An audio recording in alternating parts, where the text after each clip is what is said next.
Thanks for tracking all of this for us. You got it.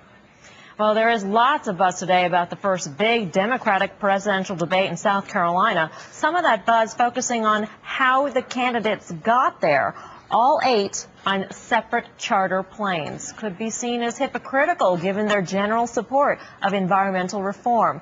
Dan Weiss is with the Center for American Progress and says campaigns can reduce their impact on the environment. And Mike Feldman is founding partner of Glover Park, a political consultancy. He was an advisor to Al Gore in the Clinton White House. Gentlemen, welcome to you both. Thank you. Mike, I want to start off with you. Gore, of course, vice president, but also known for inconvenient truth, Mr. Global Warming himself. What did he do on the campaign trail? Well, he was a sitting vice president of the United States, so he had to travel on Air Force Two. There are certain requirements for a sitting vice president. There's a security detail, and there's a military entourage that has to travel with him, and he has to fly on an Air Force plane. But I think even these candidates, you know, running for president, it's a difficult business. These candidates are very tightly scheduled. Sometimes they're traveling to 2, 3, 4, even 5 media markets in a given day.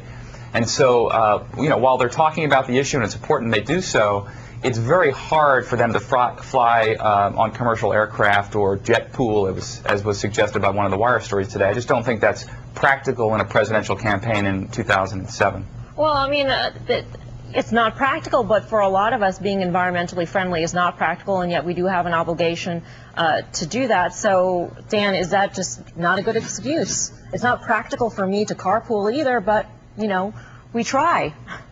Well, there's a lot of things that candidates can do to reduce their impact on global warming and reduce their energy use. They can make sure that the cars that they rent for their campaign workers are either hybrids or otherwise have great fuel economy. They can use low energy compact fluorescents in their offices. They can turn off their computers at night. When they're in states like Iowa, they can use ethanol or other biofuels instead of gasoline to make their cars use less oil. So there's lots of things that the candidates can do to reduce their global warming emissions. Mike, you know, jet pooling may not be practical, as you said, but switching the light bulbs, you know, driving a hybrid vehicle, maybe that's a little bit more in the realm of possibility. I agree with all that, everything Dan said, and in fact, I think a lot of those campaigns are taking steps to do that. I understand Senator Edwards has pledged to run a so-called carbon neutral campaign, making those changes where he can and paying for offsets for the carbon that he can't reduce. But again, this is the modern day, and the fact that these campaigns are talking about this issue, none of us would have predicted 2 years ago, I think, that the environment and global warming in particular would be a top-tier issue on this campaign. It's fantastic that it is, but I think 7 senators waiting around for the 8th to arrive yesterday on the tarmac to jet pool down to South Carolina, that probably wasn't going to happen. Probably not. They're probably not like that 8th guy much. But Dan, I was curious to hear from you. What would you like to see these candidates pledge? Because if they're going to come out and propose all sorts of legislation or measures to help the environment, what would you like them to do when it comes to their own campaign and how they run it? Well, I would hope that they would take some of the steps that we just talked about. In addition, I remember a while ago going to a debate in Iowa where we had 2 of the presidential candidates on the same commercial airliners.